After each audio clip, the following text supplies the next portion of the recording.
All right, this week we've got some small items that I want to cover in a tutorial. What I've got here is I just put in a little kind of a U-shaped, C-shaped block, put a hole in it, dropped a bolt in it, and I got another little block over here. Let's look at, if we go to the View tab and we look at degrees of freedom, and this shows us um, the directions that things can move, that they're not constrained. So this base right here, it's the first part that I put into my assembly, and the way we have our options set up is it automatically grounds that first part, and that establishes the coordinate system for the assembly. So it has no degrees of freedom, it cannot move. The bolt, I inserted the bolt from the content center, and the only degree of freedom is that it can rotate around its base. And we talked about last week how to constrain bolts using surfaces, parallel surfaces, or parallel planes, or angular planes at an angle to each other. This box right here is basically free floating. There's no constraints on it whatsoever. So it can move around. Now, I want to constrain it, but apply limits to it, because in your project for this week, you'll be doing limiting constraints. And it is the project. I've got videos on the project, so you don't have to worry too much about that. So I'm going to go ahead and constrain. Just put a surface constraint on the bottom.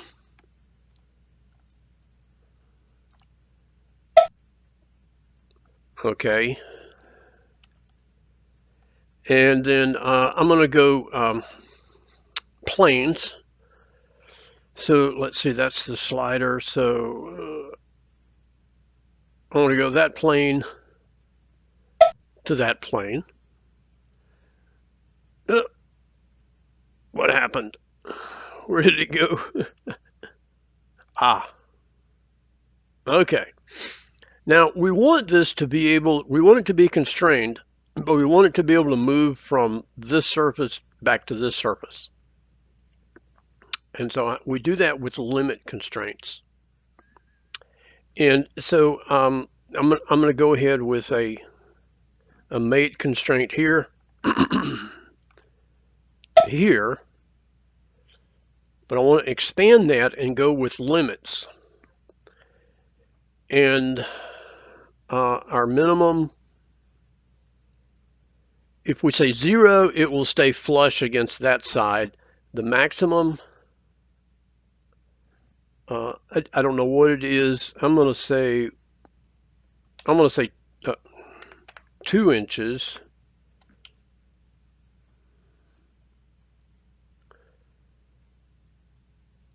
Now it's constrained, and it will move 2 inches in the other direction. And I don't know if that's is that the right distance? Yeah, so it'll go from there to there to there to there. It'll move back and forth. And if we were to let's go back in and edit that constraint. If I were to say right here, use offset as resting position, meaning that it'll always jump back to there. So I can move it out here to check things out, but it'll always jump back. Now, if we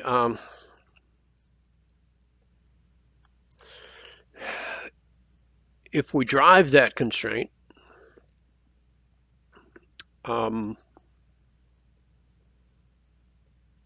we can see the motion that it has. Okay, so that's how we deal with a limiting constraint as far as motion goes. We could also constrain this one with a limit constraint and make it rotate. So we'll do an angular constraint. And let's see, expand our origins here. If we go that plane with that plane, and we set it at 0 degrees, we have to turn on what by undirected angle, sorry. And if we set a 0 at there and a maximum at 360, and we'll, okay, so let's say 359.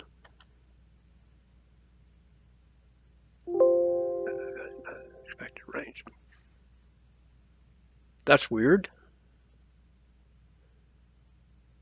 Okay, so let's try that one. I don't know what happened there. Let's try it again.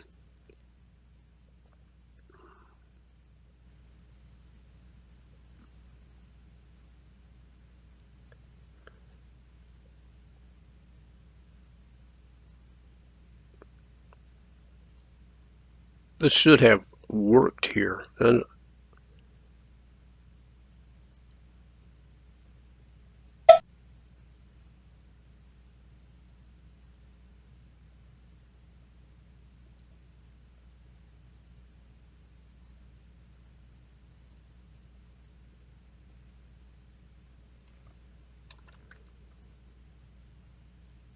okay, that was kind of strange. Not sure what happened with that. And so now let's drive this constraint. And you can see it'll rotate the 180 degrees, and then we can rotate it back. Okay, so that's a real simple example of driven constraints. Now I'm going to delete the constraint on that,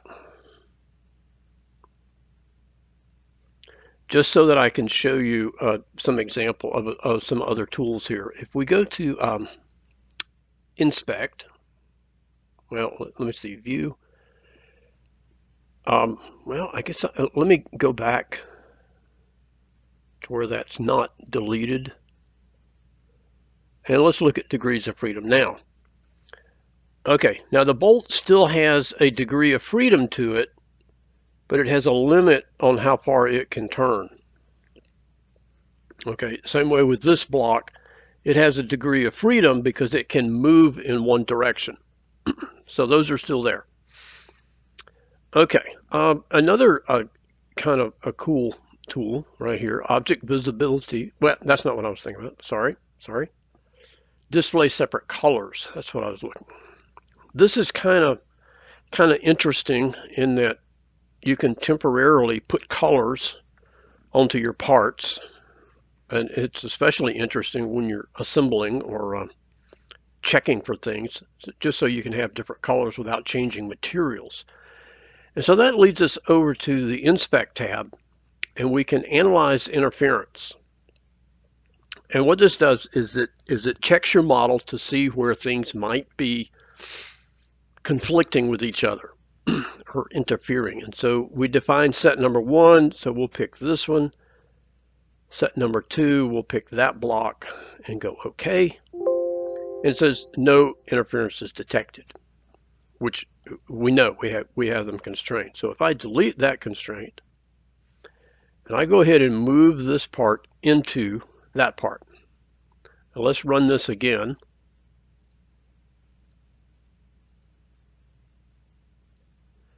It shows me that I have an interference of that area right there. Okay, let's look at it from the standpoint of the bolt, just to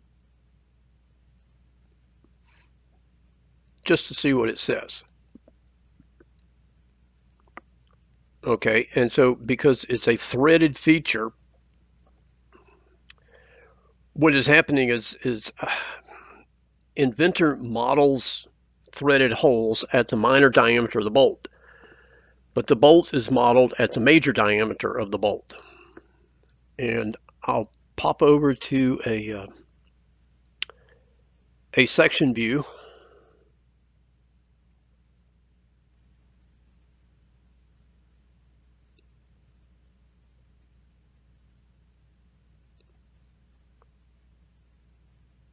Um, that's not the one I want. I want to go the other direction.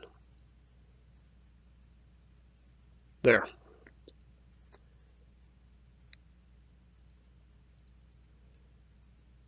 It's kind of hard.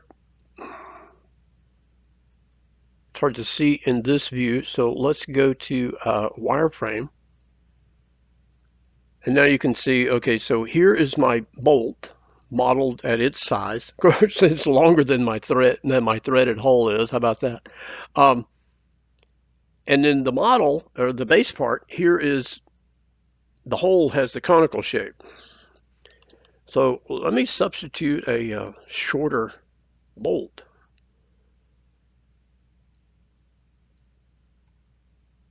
Okay. And now let's run that interference analyzation again.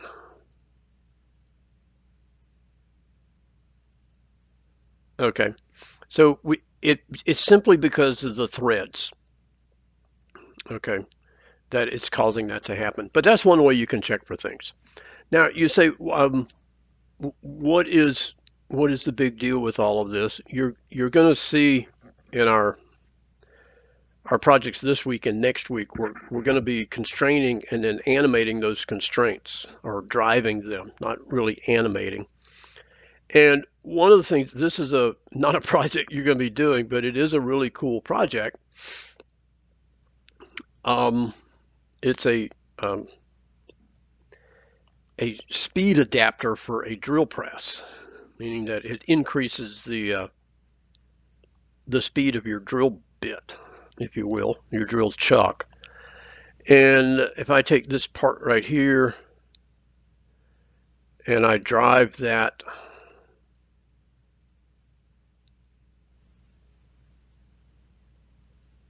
okay, so you can see that part turning. Well, that's not very interesting, is it?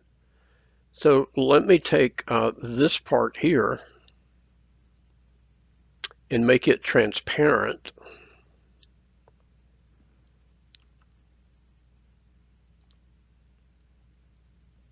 And now let me drive this.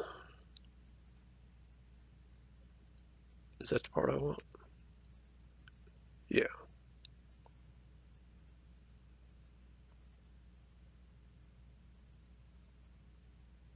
And so there's all the gears on the inside that are moving. And everything has been constrained. These gears are modeled and constrained together. The ball bearings in there.